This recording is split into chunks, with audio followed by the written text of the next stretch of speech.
the HOKA Mach X was maybe my favorite shoe of the year so far. And there's a good chance that another Mach shoe from HOKA is about to take over, and that's the Mach X2. Hey everyone, and welcome back on the channel. My name is Alex. In today's video we have the review of the HOKA Mach X2, a shoe that was sent to us by Top4Running, and if you want to buy it with a discount, just use code META, META, on top4running.com. Across the EU you can find your shoes with a discount if you use that code, and we get a small kickback which helps us to grow Meta Endurance. So thanks for using that code on top4running.com. Looking at the specs of this shoe, we have 278 grams for my size, US 11, EU 45, 45 1/3 to be very specific with HOKA, 44 millimeters of stack height in the heel, 39 in the forefoot for that 5 millimeters drop, and a shoe that comes at €190, $190. Looking at the upper of this shoe, we have a very minimal upper. The material is super lightweight, super, it's straightforward, performance oriented, lightweight, offers a good fit. The tongue is actually gusseted and the gusset is non-stretchy, so it's a traditional gusset. The laces are textured, but not like most of the race day shoes nowadays. It feels a bit thicker, a bit more robust in a way. And when saying that, I was actually discovering that one of the laces here on this shoe was starting to fall apart. But I don't know if that's just me and the way I lace my shoe, of if something ripped through it, or is it just how the durability is not good on these laces. I was about to give a very positive comment and then I discovered the issue with the laces. So that's really live reviewing if you want, although you're not watching it live, but you see what I mean. Anyways, superb fit. The heel is really pliable. The insole is removable. 2 bolsters on each side of the heel. That heel collar is really not nice. It wrinkles, and although it doesn't affect the ride of the shoe or the fit experience, it just doesn't look good at all. So HOKA, please address that heel collar and you have something that will be almost perfect in terms of upper experience. It runs true to size, which I forgot to say, but yeah, true to size fits.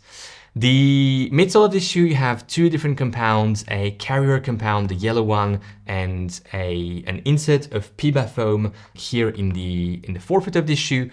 Magic, pure magic. There's no other words. There's also a stiffening element, a plastic plate, a TPU plate, I think, in between the 2 layers of foam. It also plays a role in that magic. As you can see, there's also, that plate also has a bit of an extension here on the lateral side of the shoe in the forefoot, probably to help a bit with that stability in the forefoot at toe off. But yeah, it's pure magic. I have no words to describe how good the ride of this shoe is. I wore it for really different reasons and different purposes, and just like the Mach X, the OG Mach X from last year, this shoe is the ultimate up-tempo shoe if you like the ride that HOKA is offering, and it's probably competing with the one and only Super Blast from ASICS in terms of what it can offer. Essentially, what you will find with this shoe is a very, reliable and very homogeneous experience in the heel. The heel isn't too soft. The softness happens a bit more in the forefoot. The heel is meant to provide with smooth landings and very consistent landings. This shoe will not betray you. It's a shoe that just helps you to land consistently. Should you be a heel striker or a midfoot striker, that heel is meant to offer you security, confidence. I was just so confident running in this shoe on any surface and at any pace, and that's the level of confidence that this heel is offering. It's not offering confidence in the sense of stability. It's offering confidence in the sense of homogeneous landing experience. That's how I would describe it. Moving forward, and that 5 millimeters drop really makes you enjoy the midfoot forefoot area even more. You have that PBA foam, which is much softer than the carrier foam, and you really have something that your forefoot is dreaming of when it comes to running shoes. It's not too soft, not too plush. It doesn't suck too much energy out of your running. It just helps you get a mattress of pleasure in the forefoot. And mattress of pleasure, what on earth am I saying here? But please do not cut this, my dear editors. Just leave it because I think it describes quite well my excitement when it comes to this shoe. So yeah, a mattress of pleasure, a mattress of cushion in the forefoot, and a very stable forefoot. I think the small extension in the plate also helps with that, to avoid having too much of that lateral or medial pronation in the forefoot. stable, and it's also really wide here in the forefoot, and a very long toe spring, very long rocker, sorry. The toe spring itself isn't very high, it's actually quite low. The toe spring is the distance between this point and the ground. The rocker length is long though, so you have a very smooth and very long rocker phase at toe off, which I like, and it suits my running, and that's also why I'm so positive about the shoe.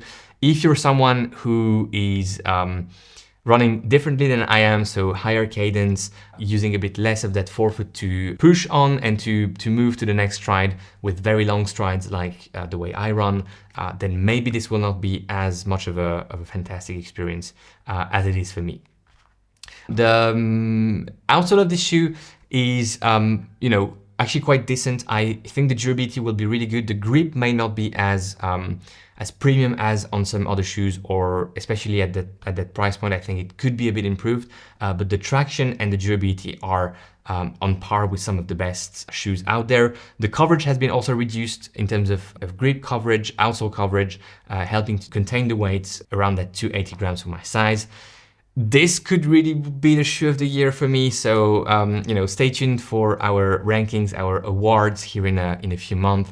But we have a definitely fantastic shoe here in my hands. I do recommend you to try it out simply because it offers so much joy and so much of a comprehensive running experience at all sorts of paces and during all sorts of workouts.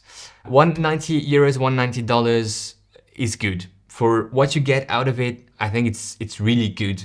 Some of the shoes in that category are at 200, 220 to 50 euros. So 190 is a good price point for what you get out of it. I'm going on vacation in a few days for a week, and if there's one shoe I really want to have in my suitcase, it's the Mach X2. Thanks a lot for watching. Enjoy your run today, enjoy your ride, and let's link to the review of the OG HOKA Mach X from last year.